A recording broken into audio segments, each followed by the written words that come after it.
వైఎస్ఆర్ కాంగ్రెస్ పార్టీకి సంబంధించినటువంటి మహిళలు మేమంతా కూడా వచ్చి ఈరోజు ఆ బాధిత మహిళని కలిసి తనకు ఓదార్పునిచ్చి తనకు మేమంతా ఉన్నామని చెప్పి ఒక మారల్ సపోర్ట్ గా నిలబడడం జరిగింది.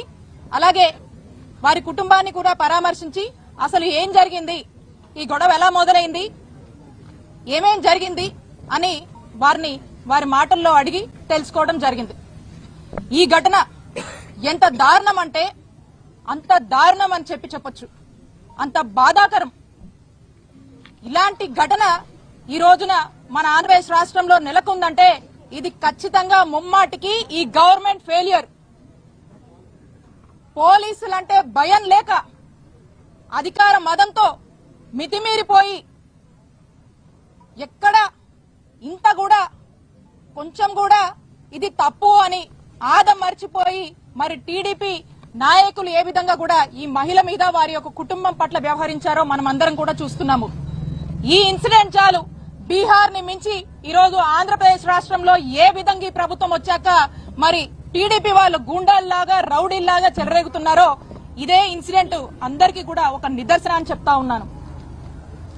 ఈ ఇన్సిడెంట్ వాస్తవాల్లోకి వెళ్తే మనం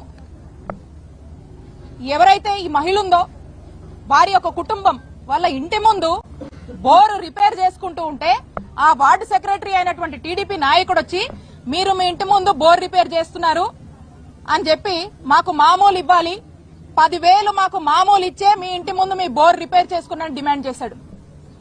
మా ఇంటి ముందు మేము మా బోరు రిపేర్ చేసుకుంటే నువ్వెవరయ్యా, నీకెందుకు ఇయ్యాలయ్యా అని చెప్పి అడిగినందుకు ఇంత దారుణమైనటువంటి పరిస్థితి రోజు నెలకొంది. వాళ్ళు చెప్పారు, ఆ మహిళ చెప్పింది, ఆ కుటుంబ సభ్యులు చెప్పారు, ఆ మూర్తి అనేటువంటి టీడీపీ నాయకుడు మేము అధికారంలో ఉన్నాం, నువ్వు మీరు ఎలా రిపేర్ చేసుకుంటావో చూస్తా, మీ ఇంట్లోకి నీళ్లు రానియా, ఖచ్చితంగా మాకు 10,000 కట్టాల్సిందే, కడితే గాని మీ పని చేసుకోనియమని చెప్పి ఆయన వాళ్ళని డిమాండ్ చేసినట్టు మరి ఆ డిమాండ్ చేసి వాళ్ళని ఆఖరికి వాళ్ళ మీద దాడి చేసి మీరెవరికి చెప్పుకుంటారో చెప్పుకోండి, నేను అధికారంలో ఉన్నా, పోలీసులైనా ఇక్కడ ఉన్నటువంటి అధికారంలో ఉన్న ఎవ్వరైనా కూడా నన్ను ఏం చేయలేరు, మీ దిక్కున్న చోట పోయి చెప్పుకోండి, మీరు నాకు 10,000 ఇవ్వాల్సిందే అని చెప్పి డిమాండ్ చేసి మరి వాళ్ళ మీద దాడి చేసినటువంటి పరిస్థితులు మరి మీరందరూ కూడా చూశారు, అందరం కూడా చదివాము, విన్నాము, వీడియోలు కూడా చూసాము. అయితే ఈ గొడవ జరగగానే వెంటనే ఆ ఫ్యామిలీ మెంబర్స్ అందరూ కూడా ఆ మహిళా కుటుంబ సభ్యులందరూ కూడా వెళ్లి పోలీస్ స్టేషన్ లో కంప్లైంట్ ఇచ్చారు.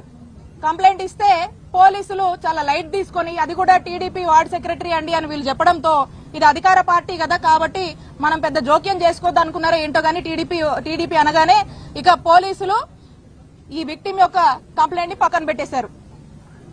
కంప్లైంట్ ఇచ్చి మళ్ళా ఇంటికి తిరిగి వచ్చారు.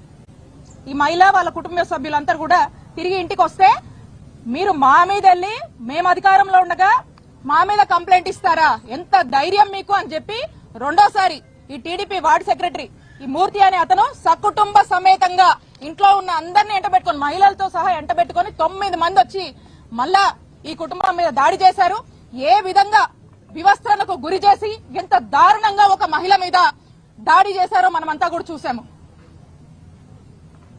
ఇది ఎంత బాధాకరం అంటే అంత బాధాకరం, అంత దారుణమైనటువంటి ఘటన చోటు చేసుకుందంటే అధికార మదం, అహంకారం, కళ్ళు నెత్తికెక్కడం, వీళ్ళ మామూళ్ల కోసం ఎక్కడి దాకా కూడా దిగజారారో ఈ రోజున మనకు అర్థమవుతుంది. రాష్ట్ర వ్యాప్తంగా కూడా ఏ వార్డులో గాని ఏ గ్రామంలో గాని ఎవరన్నా ఇల్లు కట్టుకున్నా ఇంటికి సంబంధించి ఇసుక గాని మట్టి గాని లేకపోతే ఇటుకలు గాని ఏ మెటీరియల్ తెచ్చి ఇంటి ముందు పెట్టుకున్నా టీడీపీ వాళ్ళకి మామూలు ఇవ్వాలి, ఏమంటే మేము అధికారంలో ఉన్నాం మీరు ఏది చేయాలన్నా మాకు ఇవ్వాలి. ఇలా రాష్ట్ర వ్యాప్తంగా కూడా ఏ విధంగా దోపిడీకి గురవుతున్నారో చూడండి, ఏ విధంగా దోపిడీ చేస్తున్నారో చూడండి. మరి ఈ ఇన్సిడెంట్ లోనే స్పష్టం అవుతోంది వాళ్ళ యొక్క మామూలు ఇవ్వలేదని మహిళని నడి రోడ్డు మీద గుంటూరు సిటీ ఇక్కడే ఇది రాజధాని, ఇదే జిల్లాలో రాజధాని అంటారు. మరి ఇక్కడ ఎస్పీ ఆఫీస్ ఎంత దూరంలో ఉంది, కూతవేడు దూరంలో ఎస్పీ ఆఫీస్ ఉంది, ఐజీ ఆఫీస్ ఉంది, 20 కిలోమీటర్ల డీజీపీ ఆఫీస్ ఉంది. మరి ఈ జిల్లాలో మొత్తం యంత్రాంగం అంతా కూడా ఇక్కడే ఉంది. మరి పట్టపగలు మనం చూసాం ఈ గొడవ వాళ్ళు వెళ్తే పోలీసులు కంప్లైంట్ పక్కన పెట్టారు. రాత్రి వాళ్ళ ఇంటికి వచ్చిన తర్వాత మళ్ళీ వాళ్ళ అబ్బాయి 100 నంబర్ కి డయల్ 100 నంబర్ కి ఫోన్ చేసి గొడవ అయిందని చెప్పి మళ్ళీ గొడవ అయిన తర్వాత కూడా అక్కడికి వెళ్లి పోలీస్ స్టేషన్ లో రెండోసారి కంప్లైంట్ ఇస్తే కూడా పోలీసులు పట్టించుకోకుండా పక్కన పెట్టారు. అంటే ఒకసారి ఇది 15వ తారీఖు జరిగితే రెండు సార్లు ఆ మహిళ మా మీద దాడి జరిగింది, నన్ను ఈ విధంగా హింస